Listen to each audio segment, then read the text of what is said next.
Niko hapa na ndugu yangu Mheshimiwa Kimani Ichung'wah. Harambee! Mheshimiwa Rais, mimi nataka nikwambie, ukifika hapa Kiambu, hii siasa ya kelele ni kawaida.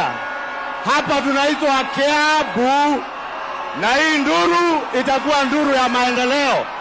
Hii siasa yetu hapa chini usiwe na wasiwasi nayo. Hawa watu wote waliambiwa miaka miwili ilipita ya kuwa hizi nyumba ukijenga ni mashamba ya Kiambu unataka kuiba. Wale walisema unataka kuiba mashamba, leo wajionee, ndio hizi nyumba unajenga contract kama 4 hapa Kiambu. Na ndio nakwambia Rais, hii kelele yetu Kiambu ni hali ya kazi ikiendelea. Wakati siasa inafika, tutaambiana mbivu na mbichi.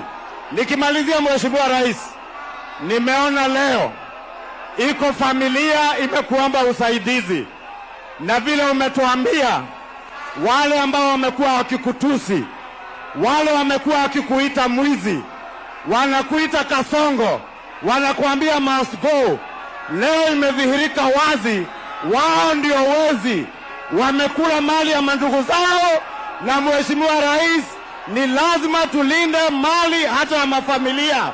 Wewe kama rais uko na jukumu la kulinda kila Mkenya, kila Mkenya, utuwe kwa mafamilia zetu ama raia wote tuwalinde.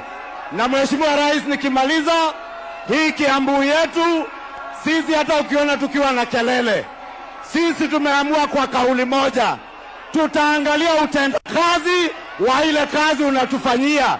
Zile barabara unatujengea, manyumba kama haya, masoko na stadium kama hii. Hata hii stadium, hawa vijana wetu mwaka ujao, mwisho wa mwaka huu, watajaa hapa wakishangilia timu zao zikichezea kwa huu uwanja.